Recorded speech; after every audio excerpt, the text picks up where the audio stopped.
Assalamu alaikum. Hello everyone. But before we start the new lesson, let's take a quick recap for the previous lesson. In the previous lesson, we had the last lesson in the previous unit, which is Unit 4. And this lesson is number 11, form, meaning, and function. We divided the lesson into 3 parts, where we talked in the first part about the words connected to parts of the body, and we did an exercise regarding that. After that, we talked about modals and given advices in the present and the future. Then we went to the part where we had modals, auxiliaries, and the purpose or the purposes of using the modals, like obligations, requests, permissions, ability, and so on. We started with this page where we talked about the parts of the body, and you were asked to match each one of these parts with the word. Then we went to modals and given advice in the present and the future. And we said that there are 3 expressions or 3 words that can be used to give an advice in the present and future. The first one is should, ought to, and had better. We said that all these expressions are or can be used to give an advice, and we talked about how the word ought to or ought not to is used only in the for written purposes or in the in the formal situations. After that, we moved to this exercise A, where we explained each part of the exercise and we've done it together. We matched the problems with the advices. Then after that, we went to the modals, auxiliaries for the present and future. We talked about them and we said that they have many purposes. But we started by mentioning the modals, and we said that the modals like can, could, shall, should, may, might, must, all these, will and would, all these are modals, auxiliaries, and they have many different usages. The first one is ability. We use can and be able to express ability in the present, like can you keep a secret? And if we want to express ability in the future, we use can and will be able to. After that, we talked about permission, asking for permission. We said that we use may and can to ask for permission, like can I leave or may I leave early today?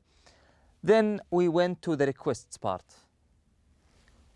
If you want to ask someone to do something for you, we use can or could to make polite requests. Could is more formal. So if you want to talk, or if you are talking to someone that you have a casual relationship with him, you can use the word can, otherwise use could. After that, we have possibility. We use may and might and could to talk about the possibility. Use can to talk about impossibility. So if something is impossible, we use can't. Like, for example, he can't tell because he doesn't know anything. After that, we have obligation and necessity. When someone has to do something, we said that we use must and need to. We use must, need to, and have to express obligation and necessity. For example, we have here, you must stop gossiping, or you mustn't spread rumors. And one of the important points is that must is stronger than should. Why? Because must has a formal and official tone, while the word should has a friendly tone. Okay? Then we went to exercise C, where we circled and underlined the correct answers. Then after that, we went to the workbook on page 48, exercise N. We had many situations or many scenarios. Someone has a problem and he is asking or she is asking for your advice.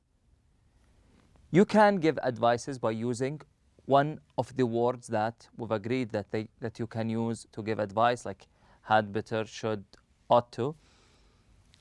And after that, we've done all the parts of this exercise together. We have suggested some answer for you, and we have said that the answers of this exercise will vary from one person to another because all these advices depends on your opinion. The suggested answers that we have are as shown here on this slide. This exercise in the working workbook is the last part of this unit.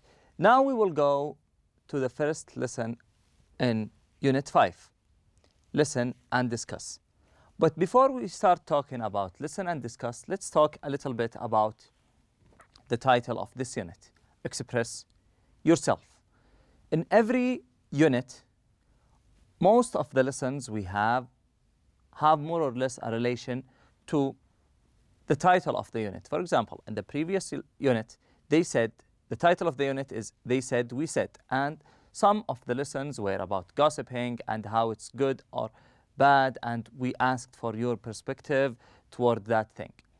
In this lesson, or in this unit, Express Yourself, we are going to focus on expressing or showing our ideas, our opinions, feelings, and so on. What is the tool of expressing ourselves? It's language. So we will start talking about languages today. We're going to focus on many things. Fascinating information about languages or fascinating facts about languages. Then we will go and focus on the English language. But firstly, let's take a look on the left side. We have many words that means welcome, but in different languages. That refer to how are we going to focus on many languages today, not only English. We have here in number 1, listen and discuss, 3 questions. These 3 questions help you refresh your mind and activate your prior knowledge regarding the languages. Number 1, what languages do you speak? Let's say that the answers of these questions differ from one person to another because we are not the same. So what languages do you speak? Arabic, English, and if you have any other language, you can say. Number 2, do you think English is a difficult language? Explain. We are asking now about your opinion, so there is no right or wrong answer. Do you think English language is difficult or not? If you think it's difficult, explain why it's difficult. And if you think it's easy, explain why it's easy and how you learned. Tell us how you have learned English. The last question is, why do you study English? Every one of us has purposes behind doing anything. Some of us say, I learn English to be able to get a better job. Other people say, I learn English to be able to read most of the published books and researches around the world. And each one of us has different purposes. We will start with fascinating language facts.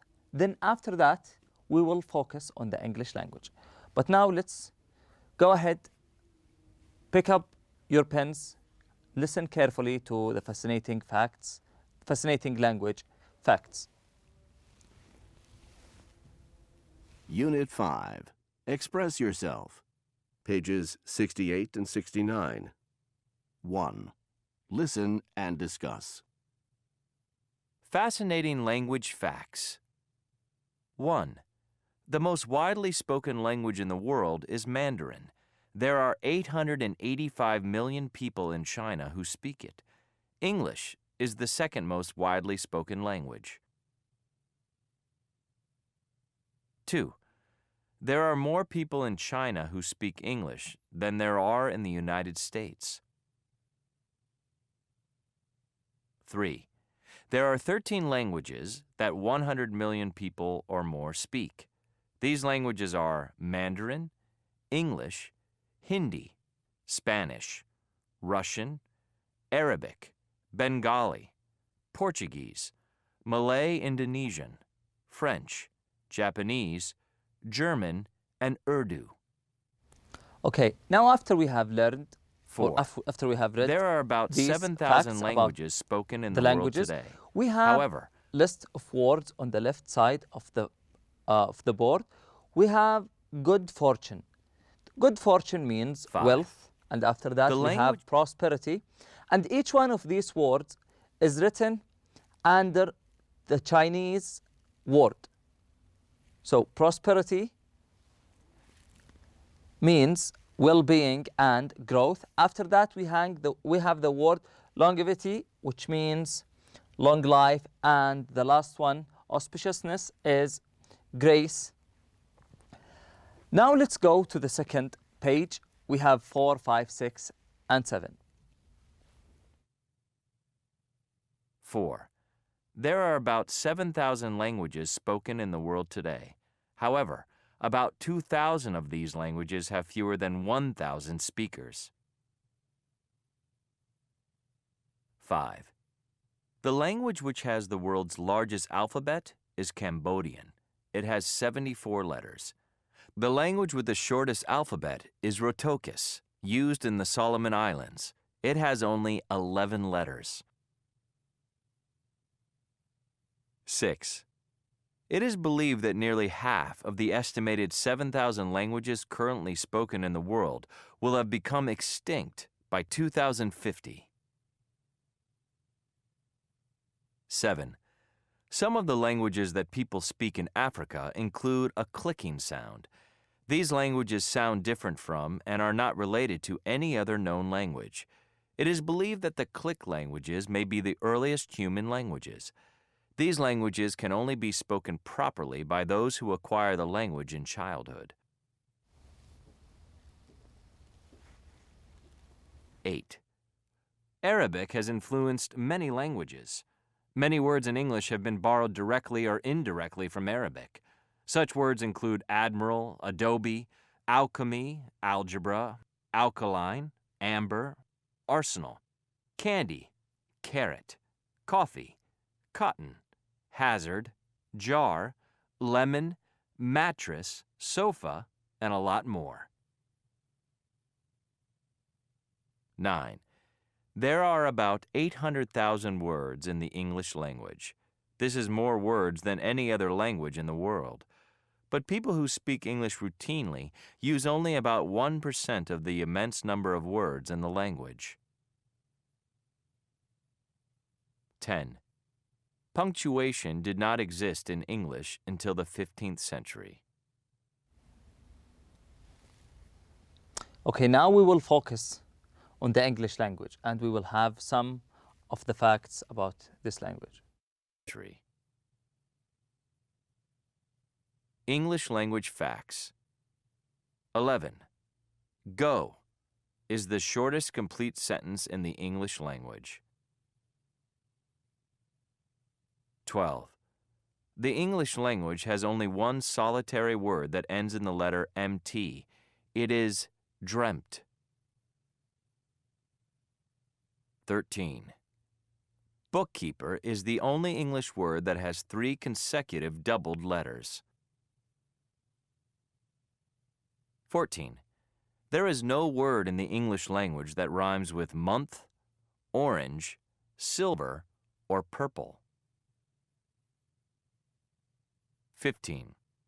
The word that has more definitions in the English language than any other is set. Okay, now after we have listened to English language facts, we will go to the quick check. In the quick check, we have 2 parts, vocabulary and comprehension.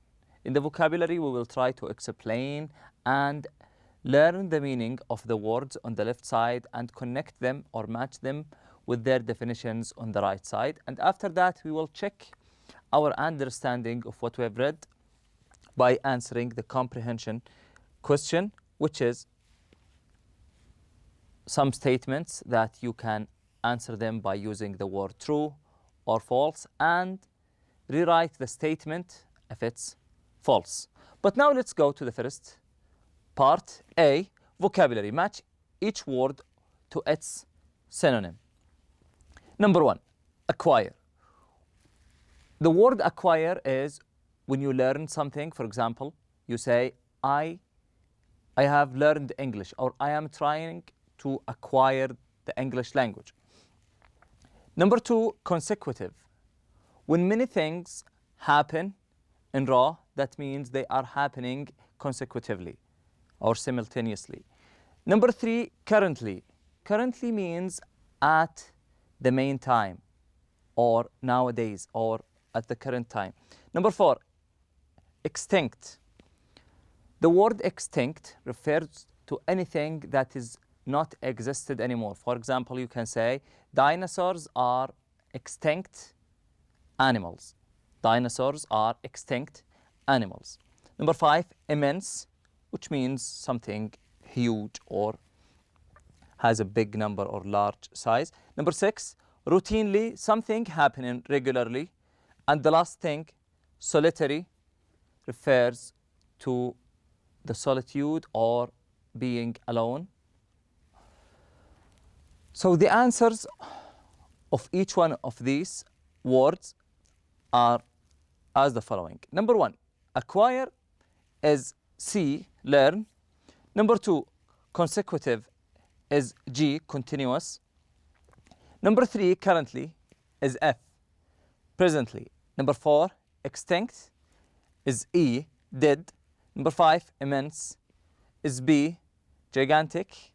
Number 6, routinely is D, regularly. And the last one, solitary, is A, single.